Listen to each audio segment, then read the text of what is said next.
이 방송을 시청하시는 시청자 여러분 안녕하십니까? 강중현 목사입니다. 지금 저와 여러분들은 요한계시록을 원문으로 구조 분석하여서 같이 강해식으로 공부하고 있습니다. 지난 시간에 1절을 우리 같이 공부해 보았습니다. 이제 1절을 마치고 2절에서 8절을 하는데, 요한계시록 전체 구조를 볼 때 1절에서 8절까지가 들어가는 말이었습니다. 그래서 이제 이번 시간에는 전번 시간에 이어서 2절, 3절, 2절, 3절이 들어가는 말의 첫 번째죠.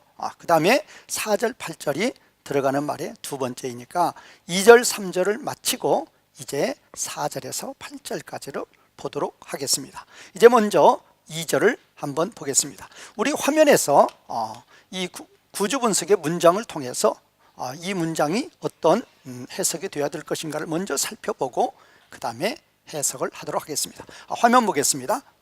자, 지금 여기서 주어는 지금 호스 요한이죠. 요한은 증거하였다. 무엇을 증거하였는가? 목적어죠. 근데 목적어가 지금 두 개로 나와 있습니다. 하나님의 말씀을 증거하였는데 그 하나님의 말씀은 곧 무엇인가? 예수 그리스도의 증거라는 것입니다. 그런데 이 예수 그리스도의 증거라는 것을 이 호사라는 관계 대명사가 또 수식하고 있죠. 요한이 보았던 예수 그리스도의 증거입니다. 요한이 어떻게 보았죠? 자, 1절에서 계시의 그 경로가 나오고 있었죠. 하나님께서 예수 그리스도에게 주시고 예수 그리스도가 천사에게 주시고 이제 천사가 요한에게 주시고 이제 요한이 하나님의 모든 종들, 하나님 백성들에게 이 계시의 말씀을 주신다고 그랬습니다. 그러니까 이 요한은 하나님이 예수 그리스도에게, 예수 그리스도가 천사를 통해서 주신 그 모든 그 계시의 말씀, 그것이 바로 요한이 보았던 예수 그리스도의 증거입니다. 그러니까 이 요한계시록의 계시에 대해서 우리 하나님께서 천사를 통해서 요한에게 보여주었는데, 그렇게 요한이 천사를 통해서 보았던 모든 그 계시의 말씀을 다 증거하였다. 이것이 바로 2절의 말씀이 되겠습니다. 자, 제가 지금 1절을 강의를 할 때 1절에 바로 요한계시록 전체 주제절이 있었죠. 또 1절에서 요한계시록이 어떤 책인지를 소개를 하고 있었죠.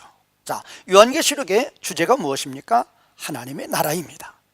그런데 그 하나님의 나라가 예수 그리스도의 초림을 통해서 시작이 됐다는 것입니다.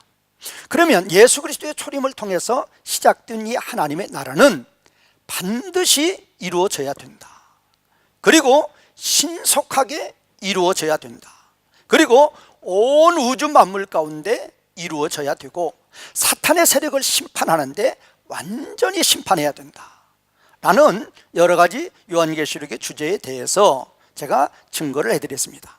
자, 그러면 지금 1절에서 이 요한계시록의 주제가 하나님의 나라인데 이 하나님의 나라는 반드시 이루어져야 되고 신속히 이루어져야 되고 온 우주 만물 가운데 완전하게 이루어져야 된다고 했는데, 그것을 이루기 위한 요한의 사명이 바로 2절에 나오고 있다는 것입니다. 자, 지금 요한은 천사를 통해서 계시를 받았습니다. 그 요한이 천사를 통해서 받았던 그 계시의 말씀을 하나도 빠짐없이 그대로 하나님의 백성들에게 증거한다는 것입니다. 자, 요한계시록 10장 1절에서 11장 14절에 보면은 10장은 사도 요한의 사명이고 11장 1절에서 14절은 교회의 사명이 나옵니다. 그러면 사도 요한의 어떤 사명이고 교회의 어떤 사명인가? 바로 오늘 이 2절에 나와 있는 이 바로 사명과 같은 사명이라는 것입니다. 하나님 나라에 대해서 요한이 천사를 통해서 증거를 받았습니다. 그 증거받은 하나님 나라에 대한 그 말씀을 반드시 증거한다는 것입니다. 다 증거한다는 것입니다. 신실하게 증거한다는 것입니다. 그러면 요한만 그렇게 증거할 것이냐? 그렇지 않다는 것입니다. 그 계시록 10장에 보면 요한이 이 계시의 말씀을 증거할 때에 많은 고난이 있었다고 그랬어요. 고난이 있을지라도 이 계시의 말씀을 반드시 전해져야 된다고 그랬습니다. 그러면 이 요한이 계시의 말씀을, 하나님 나라에 대한 계시의 말씀을 전하는 것으로 끝이 되느냐? 아니라는 것입니다. 이제 요한이 증거했던 이 계시의 말씀을 이제는 교회가 물려받아서, 이제 교회가 이 계시의 말씀, 하나님 나라 사역에 대한 이 계시의 말씀을 반드시 증거하여야 된다는 것입니다. 자, 이제는 3절에서 한번 보도록 하겠습니다. 우선 이제 3절의 말씀을 화면을 통해서 한번 보도록 하겠습니다. 자, 3절의 첫 번째 말씀이 마카리오스입니다. 마카리오스. 이 마카리오스라는 이 단어는 마태복음 5장 3절에서 11절에 보면 팔복이 나오죠. 그 팔복에서 마태복음 5장 3절에서 11절까지의 첫 번째 단어의 팔복의 단어의 시작이 전부 다 이 마카리오스입니다. 마카리오스. 그러면 이 지금 복되다. 그러면 어떤 자들이 복된가에 대해서 지금 종속절로 설명을 하고 있죠. 자, 예언의 말씀입니다. 예언의 말씀. 자, 기록되어지고 있는 그것 가운데 기록되어지고 있는 그 말씀, 그 예언의 말씀을 읽는 자, 듣는 자, 지키는 자들이 복이 있다는 것입니다. 그리고 이제 왜냐하면 종속절로서 설명하고 있죠. 왜냐하면 이제 때가 가까웠기 때문이다. 때가 왔기 때문이다, 그 말입니다. 자, 다시 한번 보겠습니다. 자, 복이 있다고 그랬습니다. 어떤 자들이 복이 있는가? 읽는 자들이 복이 있고, 듣는 자들이 복이 있고, 지키는 자들이 복이 있다는 것입니다. 그러면 무엇을 읽고 듣고 지키는 자들인가? 이 예언의 말씀이라고 그랬습니다. 이 예언의 말씀이 무엇입니까? 요한이 천사를 통해서 받은 하나님 나라에 대한 계시의 말씀입니다. 자, 예수 그리스도의 초림을 통해서 이제 하나님의 나라가 시작이 되고, 이제 그 하나님의 나라가 확장이 되어서 예수 그리스도의 재림을 통해서 그 하나님 나라가 완성이 되는데, 그 하나님 나라의 사역에 대해서, 그 하나님 나라의 사역을 읽는 자, 그게 바로 예언의 말씀이죠. 그 예언의 말씀을 읽는 자, 그 예언의 말씀을 듣는 자, 그 예언의 말씀을 지키는 자들이 복이 있다는 것입니다. 이유가 뭐라고 그랬어요? 왜냐하면 이제 하나님의 나라가 예수 그리스도의 초림을 통해서 이 땅에 임했고, 그 예수 그리스도의 초림을 통해서 임한 그 하나님의 나라가 신속하게 이제 확장이 되고 있기 때문에 예루살렘에서, 유다에서, 사마리아에서 땅끝까지 이제 하나님의 나라가 확장이 되고 있기 때문에 그 하나님 나라의 계시의 말씀을 읽는 자, 듣는 자, 지키는 자들이 복이 있다라고 선포하는 것입니다. 자, 그러면 우리는 이 사도 요한을 통해서 지금 1절과 2절과 3절의 말씀을 우리는 한번 보도록 하겠습니다. 1절의 말씀이 무엇입니까? 요한계시록이 어떤 책인지. 2절의 말씀이 무엇입니까? 그 요한계시록이 하나님 나라에 대한 계시의 말씀인데, 그 계시의 말씀을 받은 그 사도 요한이 그 말씀을 신실하게 다 증거하였다는 것입니다. 그런데 이제 그 계시의 말씀을 요한만 증거하는 게 아니고, 이제 요한은 교회에게, 하나님의 백성들에게 이 계시의 말씀을 증거해 주는데, 그 계시의 말씀을 읽는 자, 그 계시의 말씀을 듣는 자, 그 계시의 말씀을 지키는 자들이 복이 있음을 선포하고 있는 것입니다. 자, 그러면 이 3절에서 보면은 이 계시의 말씀을 읽는다 할 때, 이 지금 관사죠. 읽는 자는 관사, 혼대 단수죠. 영어로 봐도 후로 받았죠. 후로 해석했죠. 그런데 듣는 자, 지키는 자는 호의로 되어 있습니다. 이 호의는 영어도 도주후죠. 복수죠. 그러면 이 계시의 말씀을 읽는 분은 한 분인데 단수죠. 그런데 이 계시의 말씀을 듣고 지키는 자들은 복수로 이렇게 기록하고 있습니다. 이유가 뭘 것 같아요? 자, 1세기 당시의 기록 배경이죠. 자, 1세기 당시는 지금과 같이 성경이 모든 성도들에게 한 권씩 주어지는 게 아니죠. 이유가 뭐죠? 자, 지금은 인쇄술이 발달해서 이렇게 종이에 성경을 인쇄해서 이렇게 간단하게 휴대로 우리가 소유할 수 있지만 1세기 당시는 이 성경을 기록할 때에 소나 양의 가죽에 기록을 합니다. 또 갈대잎에 기록을 합니다. 그렇기 때문에 성경을 각자가 소유할 수는 없는 거죠. 성경 한 권의 그 값만 해도 상당히 이 고가죠. 큰 돈이 아니면 성경을 살 수가 없는 거죠.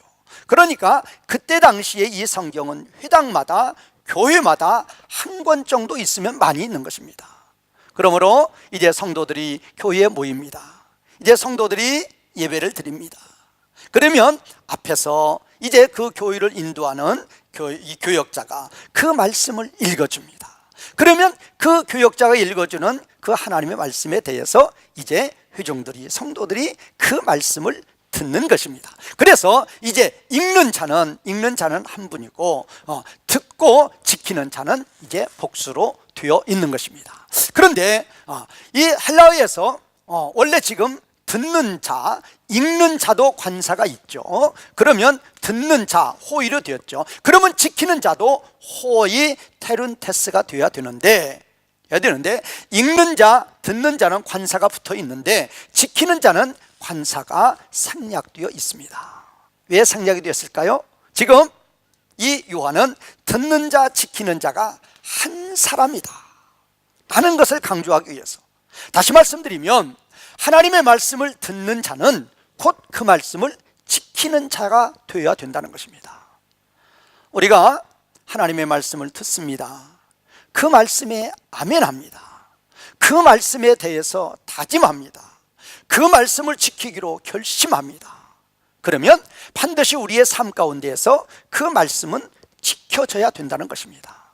그 말씀을 듣기만 하고 그 말씀을 지키지 않는 자, 바로 길가에 뿌려진 씨와 같고 또 가시떨기에 돌밭에 떨어진 씨와 같기 때문에 그 말씀을 듣고 하나님의 말씀대로 아름다운 열매를 맺는 자들, 바로 좋은 땅에 떨어진 씨와 같은 거죠.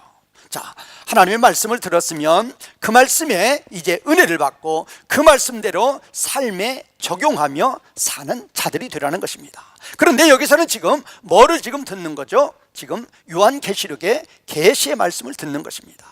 자, 사도 요한이 1절에서 하나님의 귀한 계시의 말씀을 들었습니다. 이제 요한은 그 계시의 말씀을 다 증거합니다. 그러면 요한의 사역으로 이 계시의 말씀을 증거하는 것이 끝이 나느냐? 그것이 아니라는 것입니다. 이제 요한이 교회에게 증거해주고 이 요한한테 이 교회가 이 계시의 말씀, 하나님 나라에 대한 계시의 말씀을 들었는데 이 계시의 말씀을 이제는 사도 요한처럼 신실하게 나가서 증거하라는 것입니다. 바로 하나님의 나라가 왔으니까 그 하나님 나라에 거하는 삶을 살면서 그 하나님의 나라를 증거하는 자들이 되라는 것입니다. 이것이 바로 교회의 사명이라는 것입니다. 이유가 뭐죠? 이제 때가 왔다는 것입니다. 이 때가 왔다는 것이 어떤 의미가 있습니까? 예수님의 초림을 통해서 하나님의 나라가 시작이 되었습니다. 예수님의 초림을 통해서 시작된 이 하나님의 나라는 신속하게 진행이 되고 있습니다. 그리고 예수님의 재림을 통해서 이 하나님의 나라는 완성이 되는 것입니다. 그러므로 우리 하나님의 모든 백성들, 참으로 복된 하나님의 백성들은 이 하나님 나라 사역에 이제 동참하라는 것입니다. 이 하나님 나라 사역의 증인이 되라는 것입니다. 이것이 바로 교회의 가장 중요한 사명이 되는 것이라는 것입니다. 이제 들어가는 말 두 번째로 4절에서 8절을 보겠습니다. 자, 4절에서 8절의 구조 제가 전번에 말씀드렸는데 우리 다시 한번 볼까요? 4절 A절입니다. 4A절은 4절 상반절인데 이 요한계시록을 누가 기록해서 누구에게 보내는가? 보내는 자, 받는 자가 4A절에 기록이 되어 있죠. 그 다음에 이제 4B절에서 5절 상반절에 보면은 이제 인사입니다. 삼위 하나님으로부터 은혜와 평강이 있기를 이제 기원하는 거죠. 그 다음에 5절 후반절에서 6절은 우리를 죄악 가운데서 구원해 주신 예수 그리스도에 대한 찬송을 올리고 있습니다. 이제 7절에서는 예수 그리스도가 이미 초림을 통해서 이 땅에 임하셨다는 것이고, 이제 8절은 이 모든 우리의 구원에 대해서 이제 계획하시고 진행하시는 하나님 아버지에 대해서 이제 기록이 되고 있습니다. 우선 이제 4A절을 보도록 하겠습니다. 4A절은 이 요한계시록을 보내는 자가 누구고 이 요한계시록을 받는 자가 누군가에 대해서 기록이 되고 있습니다. 우선 이제 화면을 보면서 한번 보도록 하겠습니다. 자, 4A절입니다. 자, 이 편지를 보내는 자가 누구인가? 요한이라고 그랬습니다. 11절에 보면 그게 나오죠. 예수님은 요한한테, 예수님이 요한에게 계시하는 이 계시의 말씀을 받아서 이거를 기록하여서 7 교회에 보내라.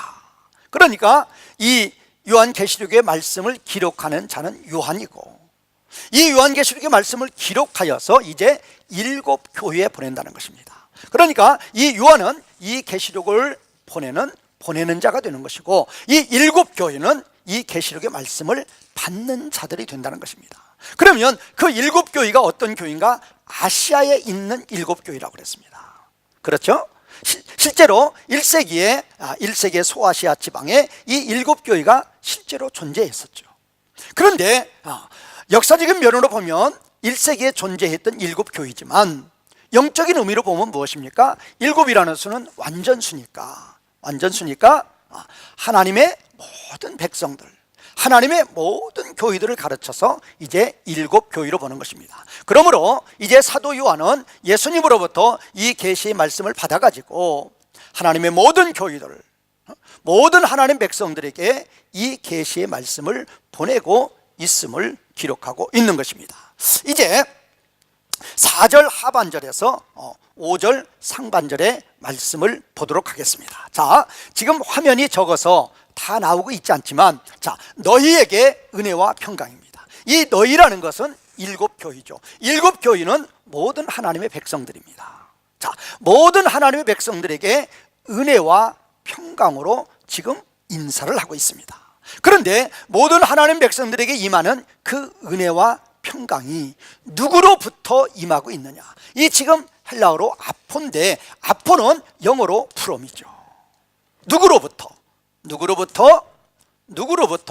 그 다음에 이제 다음 화면에서 나오는 또 누구로부터가 있죠.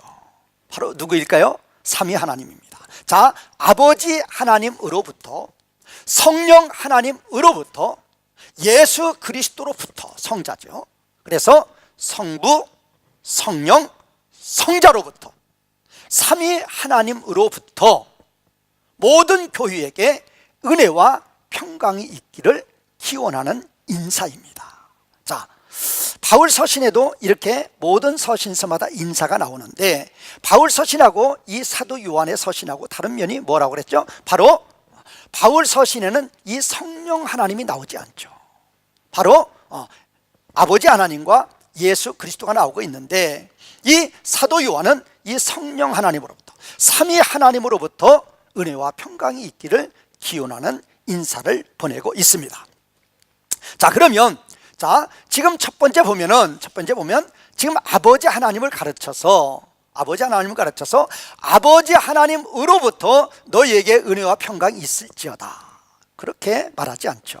아버지 하나님을 뭐라고 표현했습니까? 헬라어로 호온, 계신 분입니다. 그 다음에 호엔, 있었던 분입니다. 그리고 호 에르코메노스입니다. 앞으로 오실 분입니다. 자, 그런데 이 호온이라는 것은, 이거는 이 지금 온이라는 이것이 비동사입니다. 비동사 분사죠. 그런데 분사인데 지금 시제가 현재죠. 그래서 현재 계신 분. 또 이 n이라는 것은 헬라어로 지금 동사인데 시제가 미완료입니다. 미완료이니까 계셨던 분. 그리고 이거는 앞으로 오실 분. 어떻게 그 시대상으로 보면 과거, 현재, 어떠한 미래의 개념으로 이렇게 이야기를 하고 있습니다. 그런데 우리는 이 아버지 하나님에 대해서 이렇게 요한이 기록을 할 때, 이것이 바로 이 말씀이 구약 이 은혜의 성취가 되는 거죠. 바로 출애굽기 3장 14절에 보면은 우리말 번역은 나는 스스로 있는 자라는 그런 말씀이 나오죠. 하나님께서 이스라엘 백성들이 고난 가운데 애굽의 바로로부터 고난을 당하고 있을 때 그들은 사망 가운데서 하나님 앞에 간절히 부르짖죠. 그때 하나님은 모세를 보내서 이스라엘 백성들을 구원시키려고 합니다. 그런데 모세가 하나님께 묻습니다. 그들이 누가 너를 우리들에게 보냈냐고 하면 그분을 뭐라고 칭할까요? 그분의 이름이 무엇이라고 묻거든 우리는 무엇이라고 대답해야 됩니까? 라고 모세가 하나님께 묻습니다. 그거에 대해서 하나님께서 자신의 이름을 가르쳐 주시죠. 그 하나님께서 이스라엘 백성들에게 모세를 통해서 가르쳐 주신 하나님의 이름이 있습니다. 그 하나님의 이름이 뭐죠? 히브리어로 이렇게 기록된 걸 보면 에흐예, 그 다음에 아셀 에흐에입니다. 히브리어이기 때문에 이렇게 어려운 감이 있지만 영어로 보면 좀 쉽죠. 에흐예는 I am입니다. 아셀은 관계 대명사죠. 후라고 해도 되고 데스로 번역해도 되죠. 그 다음에 에흐예 또 I am입니다. 그러면 이거를 지금 줄여서 보면 에흐예입니다. 이 에흐예라는 것은 영어로 I am이죠. 우리말로 나는 계신다입니다. 나는 존재한다입니다. 그 에흐예라는 그 히브리어를 지금 이제 사도 요한이 요한계시록에서 이렇게 또 이렇게 반영을 하고 있지만 특별히 요한복음에서 이 사도 요한이 이 에흐예를 이렇게 헬라어로 반영을 하고 있습니다. 자, 지금 이거를 지금 히브리어로 보면 에흐예죠. 에흐예, 에흐예입니다. 그런데 이거를 지금 이제 헬라어로 보면은 특히 사도 요한이 요한복음을 기록할 때 이 에흐예를 헬라어로 기록을 합니다. 이거를 헬라어로 기록을 하면 에고 에이미가 되는 거죠. 에고 에이미. 자, 그러면 이 에고 에이미가 무엇입니까? 영어로 하면 I am이 되는 것입니다. 자, 그러면 이제 우리는 하나님께서 모세에게 자신의 이름을 가르쳐 주실 때 에흐예라고 그랬습니다. 이 에흐예는 사도 요한이 요한복음에서 헬라어로 번역을 할 때 에고 에임이라고 그랬습니다. 이 에고 에임은 영어로 번역을 하면 I am입니다. 자, 그러면 I am이 뭐죠? 나는 존재한다. 나는 계신다. 자, 이스라엘 백성들이 지금 바로한테 사망의 고통 가운데에서 하나님께 부르짖고 있습니다. 그때 하나님은 모세에게 자신의 이름을 에흐예라고 말씀하십니다. 이 에흐예는 바로 I am입니다. 두려워하지 말라는 것입니다. 바로가 너희를 핍박하고 학대할지라도 내가 그곳에도 계신다는 것입니다. 하나님은 천지에 충만하신 하나님이십니다. 하나님은 영원부터 영원까지 현재로 계시는 하나님이십니다. 바로 이 에흐예라는 이 하나님의 이름, I am이라는 이 하나님의 이름이 하나님의 영원성을 가르치는 것이고 하나님은 어느 곳이든지 계시는 그러한 말도 똑같이 포함하고 있다는 것입니다. 자, 우리 하나님은 어떤 분입니까? 영원에서 영원까지 계시는 분입니다. 우리 하나님은 천지에 충만하신 하나님이십니다. 우리 하나님은 계신다는 것입니다. 자, 그래서 지금 하나님을 표현할 때 호엔으로 한 것은 이 호엔이나 바로 에흐예라는 것입니다. 에고 에임이죠. I am이라는 것입니다. 자, 그래서 호엔, 호에르코메노스는 아버지 하나님의 이름을 지금 출애굽기 3장 14절에서 하나님이 모세에게 가르쳐 주신 이 에흐예의 이 말씀을, 이 하나님의 이름을 이렇게 풀어서 세 가지로 표현하고 있다는 것입니다. 이제 성령 하나님 보겠습니다. 자, 우리 모든 성도들에게 은혜와 평강은 아버지 하나님으로부터 오는 것이고, 둘째는 성령 하나님으로부터 오는 것이다. 그런데 그 성령 하나님을 어떻게 표현하고 있습니까? 하나님의 보좌 앞에 일곱 영이라고 그랬습니다. 아버지 보좌 앞에 일곱 영입니다. 자, 우리는 이 성령 하나님을 일곱 영이라고 표현하는 것에 대해서 우리는 주의를 기울여야 된다는 것입니다. 자, 지금 4장 5절과 성령 하나님에 대해서 4장 5절에 보면, 계시록 4장 5절에 보면은 이 성령 하나님을 일곱 등불이라고 합니다. 일곱 등불.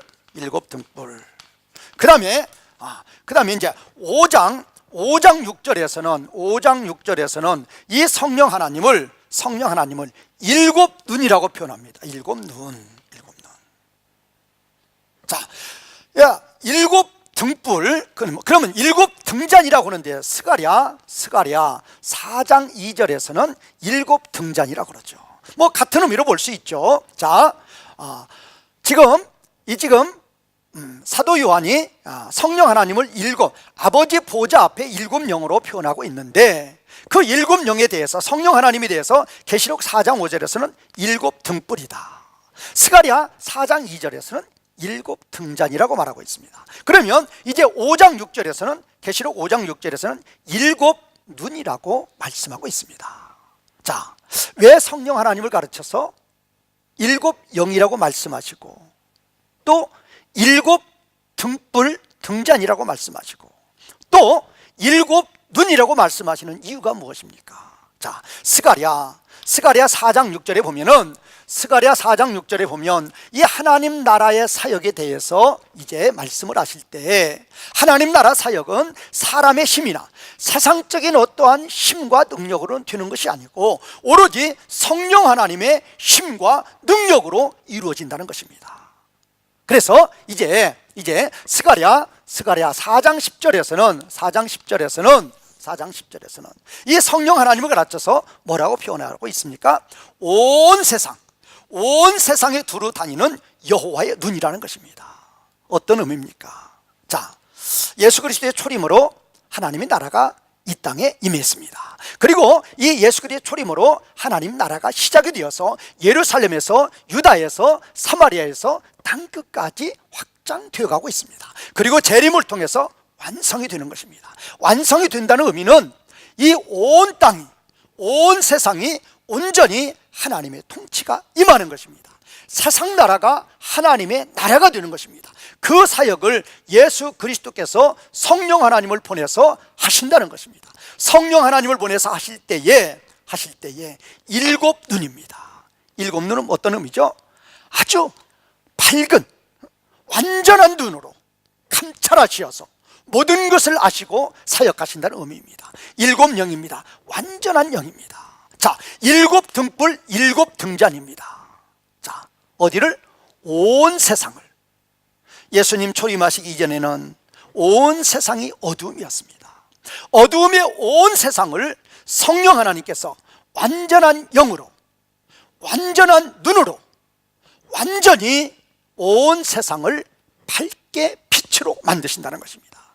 어두움을 빛으로가 무엇입니까? 세상 나라를 하나님의 나라로입니다. 사탄이 통치했던 세상 나라를 하나님이 통치하시는 하나님의 나라로 온전히 이제 바꾸신다는 것입니다. 그것이 바로 예수님의 초림을 통해서 이루어지고 예수님의 재림을 통해서 이루어지는 하나님 나라의 사역이라는 것입니다. 이제 세 번째로 보겠습니다. 예수 그리스도입니다. 자, 여기도 똑같이 이제 아버지 때도 아포, 성령님 때도 아픈데 이 예수 그리스도 아포죠.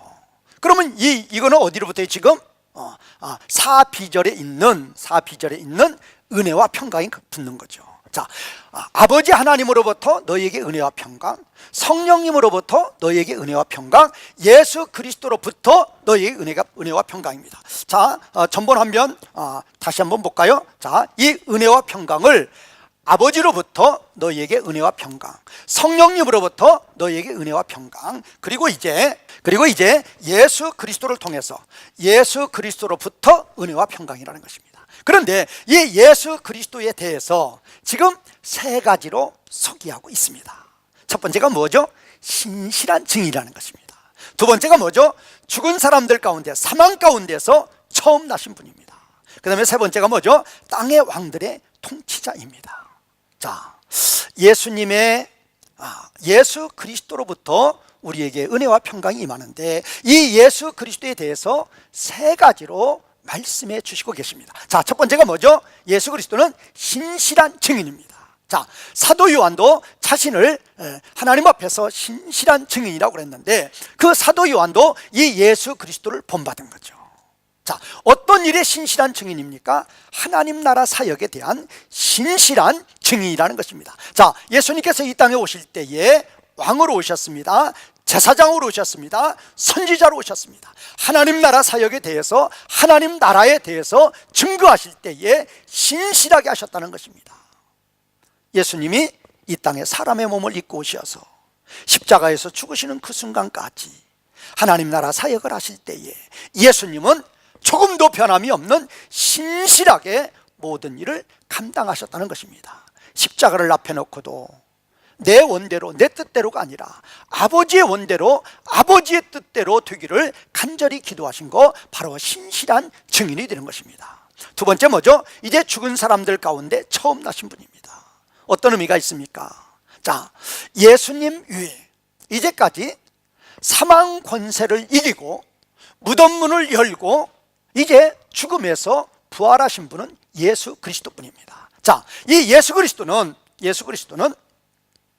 나사로의, 예수 그리스도의 부활은 나사로가 죽었다가 살아났죠. 그런 나사로가 죽었다가 살아난 것과는 본질적으로 다른 거죠.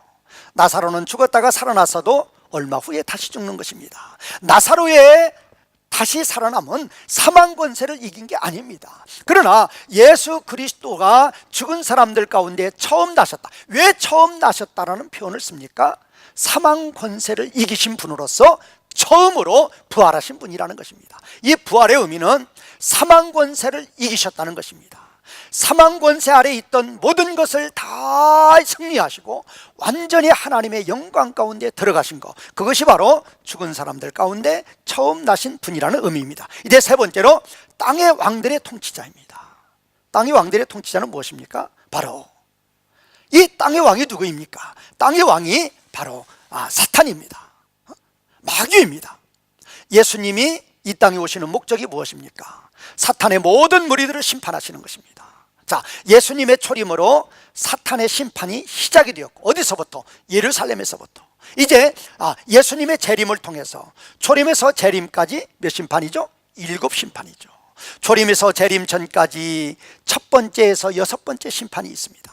그리고 이제 재림하심으로 마지막으로 7번째 심판이 있습니다. 이 7심판이라는 의미는 사탄의 무리를 온전히 다 심판하신다는 것입니다. 온전히 다 지옥에 멸하신다는 것입니다. 바로 그러한 권세를 가진 분이죠. 땅의 왕들의 통치자라는 것은 예수님이 이 땅에 임하시는 목적이 바로 하나님 나라인데, 그 하나님 나라를 이 땅에 온전히 임하게 하기 위해서는 사탄의 모든 세력을 심판하시는 것입니다. 사탄의 모든 세력을 심판하시기에 권세를 가지신 분이라는 것입니다. 그래서 예수님의 초림으로 사탄의 세력을 심판하시는 하나님의 심판이 임한 것이고, 이제 재림을 통해서 완전히 그 심판이 이루어지고, 이 땅에는 이제 사탄의 모든 무리는 조금도 찾아볼 수가 없고, 하나님의 통치가, 하나님의 말씀이 온전히 임하는 하나님의 나라가 충만하게 임한다는 것입니다. 자, 이 예수 그리스도로부터 우리 모든 성도들에게 은혜와 평강이 임한다는 것입니다. 자, 은혜와 평강이 아버지 하나님으로부터 임합니다. 성령 하나님을 통해서 임합니다. 또 예수 그리스도 성자 하나님을 통해서 우리에게 은혜와 평강이 임한다는 것입니다. 저와 여러분들은 사탄의 사망 권세에서 영원한 형벌을 받을 자입니다. 이 영원한 형벌 가운데 거하는 우리들을 삼위 하나님께서 역사하심으로 말미암아 우리들에게 은혜와 평강 가운데 살아갈 수 있도록 은혜를 내려 주신 것입니다.